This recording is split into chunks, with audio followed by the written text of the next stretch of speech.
की काँग्रेस पक्ष खिळखिळा होत चाललेला आहे. हे जे आता आपण म्हणालात, मला असं वाटत नाही. मधला काळ असा गेला ना 2014 नंतर पहिल्या 5 वर्षानंतर, त्यावेळी तर विरोधी पक्ष नेताच नव्हता. आता विरोधी पक्ष नेता मिळाला तो फक्त एक काँग्रेस पक्षाचा नाही, काँग्रेस पक्षाचा त्यातला महत्त्वाचा रोल आणि त्याच्याबरोबर आघाडीतले पक्ष, याच्यामुळे विरोधी पक्ष नेता आपल्याला मिळू शकला. हे पुढचंच पाऊल आहे ना. हे खिळखिळा होण्याचं लक्षण नाही आहे. दुसरी महत्त्वाची गोष्ट, पश्चिम बंगाल जर आपण बघितलं तर काँग्रेस पक्षाने एक वेळ अशी आली होती की ज्योती बसूंनी पंतप्रधान व्हावं आणि सोनियाजींनी त्याला पाठिंबा दिला होता. नीलाताई, आता तुम्ही अभ्यंकरांच्या खपल्या नका काढू. ही जुनी जखम आहे ज्याच्याबद्दल स्वतः ज्योती बसूंनी सुद्धा खंत व्यक्त केली होती. फक्त मी थोडंसं थांबवतोय, त्याच्याकडे जाऊ. अभ्यंकर हसतायत, पण अभ्यंकरची खरंच एक म्हणजे क्रांती झाली असती. आताची वेळ नाही आठवण काढायची, पण जगामध्ये लोकशाही मार्गाने कम्युनिस्ट पंतप्रधान बसायची अभूतपूर्व वेळ आली असती. मात्र ठीक आहे, अशा असंख्य चुका झाल्या, पण त्यामध्ये नको जायला. आपण आता जाणार आहोत पहिल्यांदा बारामती आणि राहुरीमध्ये, जिथे आपल्या पोटनिवडणुका लागल्यात. नम्रता, सुरुवातीला जयकुमारकडे जाऊ. जयकुमार, काय अपडेट्स?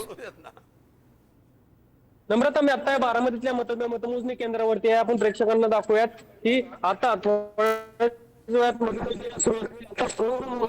सर्व उमेदवार प्रतिनिधी असतील, सर्व उमेदवारांचे प्रतिनिधी यांच्या समोर ही स्ट्रॉंग रूम उघडण्यात आलेली आहे. आता थोड्याच वेळात मतमोजणीला सुरुवात होईल. एकूण 23,000 इतके 2,23,000 इतके मतदारांनी त्यांच्या मतदानाचा हक्क बजावलेला आहे. 58.17% इतकं मतदान या बारामती पोटनिवडणुकीमध्ये झालेलं आहे आणि एकूण 23 उमेदवार या निवडणुकीच्या रिंगणात आहेत. प्रामुख्याने बघायला गेलं तर सुनेत्रा पवार यांच्यासाठी ही प्रतिष्ठेची निवडणूक बनलेली आहे, कारण की त्यांच्या कार्यकर्त्यांनी देखील चंग बांधलेला आहे की देशात सगळ्यात जास्त मताधिक्याने त्यांना निवडून आणायचे असा चंग कार्यकर्त्यांनी बांधला होता. परंतु तसं बघायला गेलं तर बारामतीकरांमध्ये एवढा मतदाना दिवशी उत्साह पाहायला मिळालेला नाही.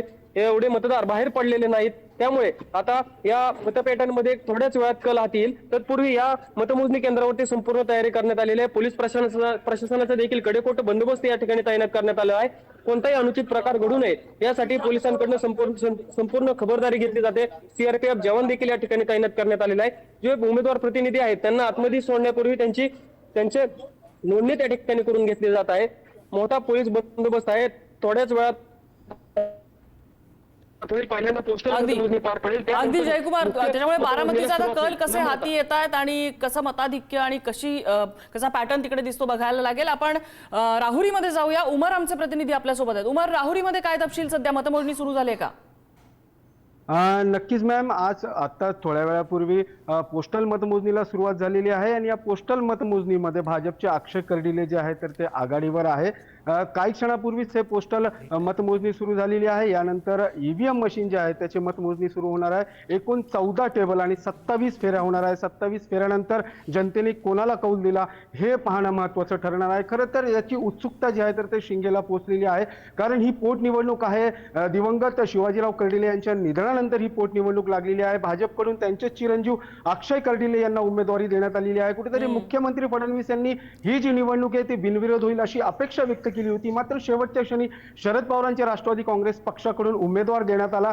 एवढंच याच्यावरच न थांबता आघाडीकडून जे उद्धव बाळासाहेब ठाकरे शिवसेनेचे जे तालुका अध्यक्ष आहे रावसाहेब खेरे यांनी देखील बंडखोरी करत अपक्ष उमेदवारी अर्ज दाखल केला. तसेच वंचित बहुजन आघाडीने देखील उमेदवार दिला. या निवडणुकीच्या रिंगणामध्ये एकूण 6 उमेदवार आहेत. मात्र असं असलं तरी हे जे प्रामुख्याने 5 उमेदवार आहेत त्यांच्यामध्येच ही प्रमुख लढत झाली आणि त्यामुळं आता ही मतमोजणी सुरू झालेली आहे. अवघ्या काही तासातच म्हणजे एकूणच 27 फेऱ्यानंतर जो कल आहे तो हाती येणार आहे आणि प्रत्येकांची उत्सुकता शिंगेला लागल्यामुळं नेमका जनतेने कौल कुणाला दिला हे पाहणं महत्त्वाचं ठरणार आहे.